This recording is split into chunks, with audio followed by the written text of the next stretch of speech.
निज भाषा उन्नति है, सब उन्नति को मूल। बिन निज भाषा ज्ञान के, मिटत न हिय को सूल। हिंदी भाषा के आदि कवि भारतेंदु हरिश्चंद्र ने ये दोहा लिखा। उनका आशय है कि निज भाषा की उन्नति होना चाहिए। अपनी भाषा की उन्नति सभी उन्नतियों की जड़ है। अपने भाषा के ज्ञान के बिना हृदय का सूल नहीं मिटता। एक दिन कुछ युवक यहाँ आए और कहने लगे, महाराज जी, जनसंख्या की गणना का हम संयोजन करने वाले हैं, भाषा में क्या लिखना? हमने कहा, भाषा मातृभाषा हिंदी, मूल भाषा प्राकृत। हमारी मूल भाषा प्राकृत है, उसके बाद संस्कृत है, अपभ्रंश है, हिंदी है। प्राकृत भाषा का भी महामहोत्सव संपन्न हुआ। मुख्यमंत्री महोदय भूपेंद्र पटेल ने प्राकृत भाषा सत्कार समारोह का उद्घाटन किया, लाभ लिया। और आज प्राकृत के महान विद्वान उदय चंद जी अपने बीच में हैं। अनेक महाकाव्य लिखे हैं। सुखाड़िया विश्वविद्यालय उदयपुर में अनेक वर्षों तक प्राकृत विभाग का संचालन किया। और आज जो उनने बात रखी, ये बात हमारे मन में काफ़ी समय से चल रही थी, लेकिन आज उन्होंने पूरे दमखम के साथ रखी कि यहाँ गुजरात यूनिवर्सिटी में स्वतंत्र रूप से प्राकृत विभाग और प्राकृत विभाग का भवन होना चाहिए। उसमें भी बड़ी अच्छी बात है कि चतुर्मास कमेटी ने, अहमदाबाद वालों ने हाथों हाथ इस बात को समझा और स्वीकार किया है। अगर इस पर अमल किया गया तो थोड़े ही दिनों में एक सुंदर प्राकृत भवन, प्राकृत विभाग इस यूनिवर्सिटी में होगा। बाबूजी,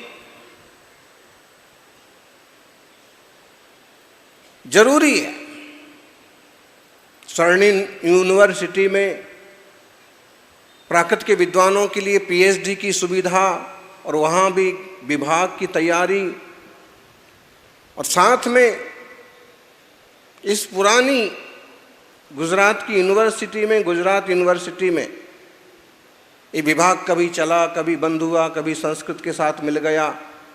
और अगर इस स्वतंत्र रूप से इसका भवन हो गया तो निश्चित रूप से वर्षों बरस तक प्राकृत जीवंत रहेगी, जन जन का विषय बनती रहेगी, लोगों की शोध खोज के लिए एक बहुत सुंदर स्थान हो जाएगा।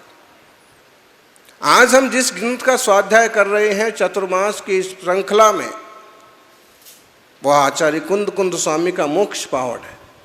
और मोक्ष पावड़ भी मूलतः प्राकृत का ग्रंथ है। प्राकृत की गाथाएं हम रोज सुन रहे हैं। आचार्य देव कहते हैं, बाहिर्लिंगेण जुदो अभ्यंतरलिंग रहित परियम्मो सो सगचरित भट्टो मोक्ष पह विनाश गो साहू। 61 नंबर की मोक्ष पावड़ की गाथा है। गजब का संदेश है। आचार्य कुंद कुंद जैसे अध्यात्मवादी दार्शनिक और सुलझे हुए संत हम सबको मार्गदर्शन करते हैं। पहली बात तो वो कहते हैं कि देखो भाई, तीर्थंकरों की सिद्धि निश्चित होती है, फिर भी वो तप करते हैं। इसका मतलब है तप जरूर करो। लेकिन उसके तुरंत बाद एक बात कहते हैं कि केवल बाहर लिंग स्वीकार किया है और भीतर में शुद्धि नहीं है, अंतरंग चारित्र से भ्रष्ट हैं, ऐसे साधु मोक्ष पथ के विनाशक हैं। बताइए कितना कठोर अनुशासन। बाहर से दिगंबर मुद्रा लेने की उन्होंने प्रेरणा भी की है। प्रवचन सार की चरणानुयोग चूलिका में पहले नंबर की गाथा है। एवं पणिमीय सिरसा,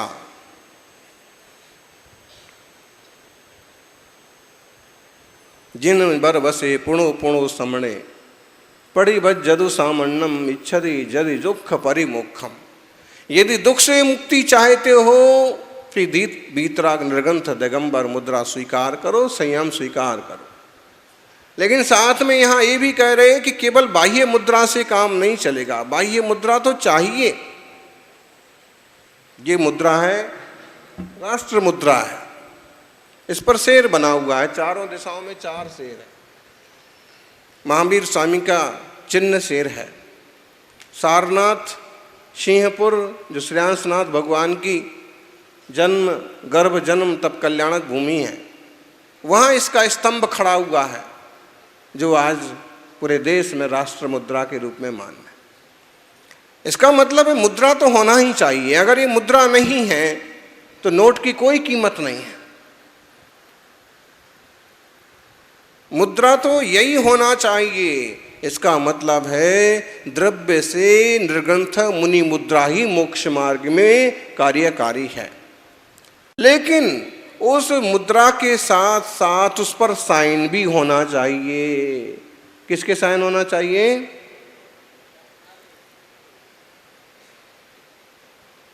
बोलो ज्ञानी, गवर्नर,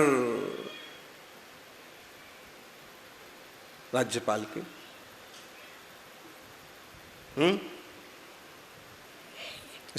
जो है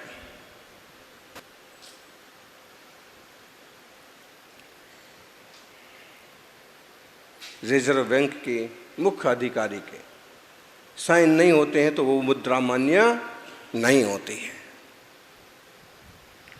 ऐसे ही बहिरंग मुद्रा तो दिगंबर रूप हो गया और अंतरंग मुद्रा हो गया भाव लिंग। बहुत चर्चा चलती इस पर। कुछ लोग कहते हैं इस युग में द्रव्य लिंगी होते हैं, भावलिंगी तो होते नहीं हैं। आप सुनिएगा, कभी कभी कुछ स्वाध्याय में बंधु बात करेंगे, इस काल में भावलिंगी संतों के दर्शन नहीं होते। भाई तुमने कैसे निश्चय किया? क्या किसी शास्त्र में लिखा है कि इस पंचम काल में एक भी भावलिंगी मुनि नहीं होंगे? जिनवाणी ने कहा है कहीं कि कोई भी भावलिंगी संत उपलब्ध नहीं है? बाबूजी, लोग ऐसी बातें करते हैं, इस काल में होते ही नहीं हैं। अब उनको कोई कहे कि सन्मति सागर जी इतनी कठिन तपस्या करते थे, वो तो हैं भावलिंगी, तो कहो उस पर भी जवाब देने लग जाएं कि तपस्या करने से कोई भावलिंगी नहीं होता है, तपस्या तो शरीर की क्रिया है। कहने कि आचार्य विद्यासागर जी इतना ज्ञान रखते थे, वो तो भावलिंगी मान लो। नहीं नहीं नहीं, वो भी भावलिंगी नहीं है। अकेले ज्ञान रखने से कोई भावलिंगी नहीं होता है। जिन लोगों ने ऐसा आग्रह पाल रखा है कि भावलिंगी मुनि है ही नहीं, उनके सामने हम कितने बड़े साधु को रख देवें तो भी कुछ ना कुछ बहाना निकाल देते हैं। देखो भाई, भावलिंगी होना ही चाहिए, इसके बिना मोक्ष नहीं है। द्रव्य लिंग और भाव लिंग की युति जब बनती है तो ही मोक्ष मार्ग बनता है। वही बात आचार्य कुंद स्वामी कह रहे हैं। लेकिन हम और आप कैसे परीक्षण करें कि वो भावलिंगी है कि द्रव्यलिंगी है? अरे उनके अंतर्मुख दृष्टि है, मूल गुणों की शुद्ध परिपालना है, भेद विज्ञान में दृष्टिकोण है। अब तुम फिर भी कहो तो भाई देखो, ये तो आपका आग्रह है। ऐसा खोटा आग्रह रखने से कोई मुनियों का अभाव तो नहीं हो जाएगा। जिनवाणी में तो यही लिखा है कि पंचम काल के आखिर तक मुनिराज होते रहेंगे। नरोड़ा वालों बताओ, कौन से मुनि होंगे आखिरी नंबर पर? नाम भी उपलब्ध है, वीरांगज नाम के मुनिराज होंगे। उस समय तक श्रावक भी होते रहेंगे। ऐसे में केवल हट के लिए आग्रह करना कि नहीं होते हैं, ये बात ठीक नहीं। खोजो, हंस इस देश में नहीं होते हैं तो किसी देश में तो होंगे। आपके गांव में नहीं होते हैं तो किसी दूसरे गांव में तो होंगे, खोजो। सज्जनों, बाहर लिंगेण जुदो, बाहर लिंग के साथ साथ, द्रव्य लिंग के साथ साथ, मूल गुण की साधना के साथ साथ, दिगंबरत्व के साथ साथ, केश लौंच पिछी कमंडल के साथ साथ अभ्यंतर लिंग, भीतरी लिंग भी होना चाहिए। मतलब भेद विज्ञान होना चाहिए, तत्व ज्ञान होना चाहिए। अब तत्व ज्ञान किसी को आंखों से दिखता है क्या? आंखों से दिखेगा तो उनका बाह्य तप दिखेगा, बाह्य रूप दिखेगा, मूल गुण की शुद्ध परिपालना दिखेगी, शांत मुद्रा दिखेगी, ये दिखेगा ना। जो जो आंखों से दिखेगा वो सब द्रव्य लिंग होगा। भावलिंग, फिर भावलिंग है उनका भेद विज्ञान, भावलिंग है तत्व ज्ञान, अंतरंग में क्या परिणति चल रही है वो भावलिंग। भावलिंग आंखों से दिखेगा क्या? नहीं दिखेगा। दिखेगा भी तो कैसे दिखेगा? द्रव्य लिंग के माध्यम से दिखेगा। कोई व्यक्ति यदि मुस्कुरा रहा है, इसका मतलब है खुश है। कैसे मालूम पड़ा? आज उदय चंद जी बहुत खुश हैं, कैसे मालूम पड़ा? क्योंकि मुस्कुरा रहे हैं।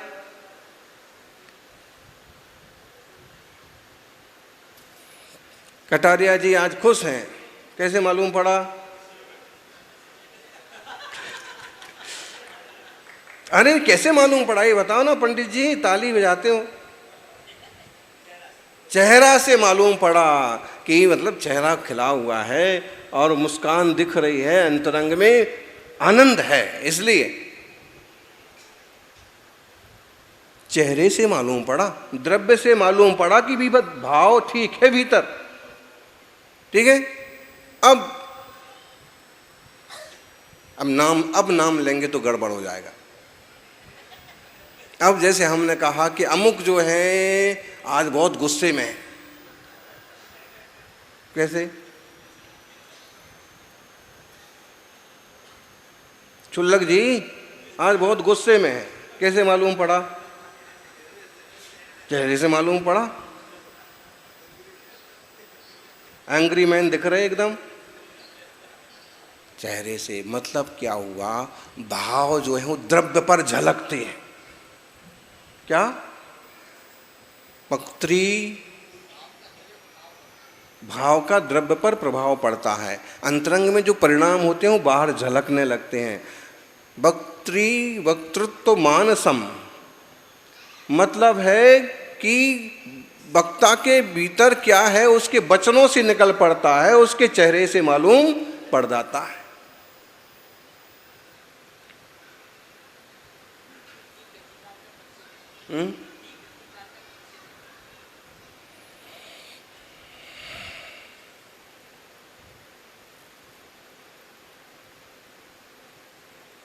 अभी कोई भिखारी है, उसकी पहचान कैसे होती है? अरे इंसान छोड़ो, बड़े लोग छोड़ो, छोटा बच्चा भी समझ जाता है। माँ प्यार कर रही है कि गुस्सा कर रही है, वो छोटा सा 2-3 महीने का बच्चा को भी समझ में आता है। वो माँ की आंखों की तरफ देखता है और देखता है कि गुस्सा। फिर माँ दूध पिलाने की भी कोशिश करे ना तो दूध नहीं पीता, वो मुँह की तरफ ही देखता है। कुछ मामला गड़बड़ है। छोटा बच्चा भी समझ, और बच्चा छोड़ो, कुत्ता बिल्ली भी समझते हैं। कुत्ता बिल्ली भी कभी आपके पास से निकले, आपकी तरफ दौड़े तो वो आपके चेहरे की तरफ देखते हैं, या चुपचाप भी खड़े हो तो आपकी तरफ देखते हैं और उनको समझ जाता है कि ये आदमी पत्थर नहीं मारेगा तो चुपचाप खड़ा रहता है। और ये समझ में आता है कि तो क्रूर आदमी, बदमाश आदमी मारेगा तो तुरंत। मतलब है बाहर की प्रवृत्तियों से अंतरंग का परिचय हो जाता है।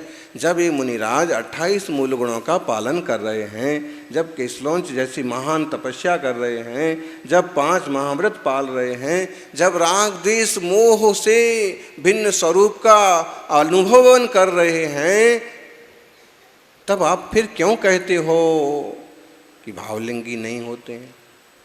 द्रव्य लिंग से हम भावलिंग की थोड़ी सी पहचान तो कर सकते हैं। बाकी भावलिंगी हैं कि नहीं, इसका सही निर्णय तो अरहंत भगवान ही कर सकते। इस पर कोई तर्क करने लग जाए कि बोले द्रव्यलिंगी अभव्य भी ऐसी तपस्या कर सकता है कि 9वें ग्रीवक तक चला जाए, ऐसी तपस्या कर सकता है कि शरीर के टुकड़े टुकड़े कर दो तो भी गुस्सा ना करे। अब ऐसे कुतर्क करने से कोई मतलब नहीं। बात तर्क ठीक है, लेकिन हम हर जगह यही लगाएंगे ये सिद्ध करने के लिए कि कोई भावलिंगी है ही नहीं, तो फिर कैसे चलेगा। तो द्रव्यलिंग से थोड़ी सी भावलिंग की पहचान होती है। आचार्य देव खुद कह रहे हैं कि भाई द्रव्य से तो मुनि बन गए, द्रव्य से तो श्रावक बन गए, देशव्रती बन गए, लेकिन भीतर में कुछ नहीं है, शुद्धि नहीं है, निर्मलता नहीं है। तो कहते हैं सो सग चरित्र भट्टो, स्वक चरित्र से भ्रष्ट। कौन से चरित्र से? अपने चरित्र से। अपना चरित्र कौन सा है? बोलो।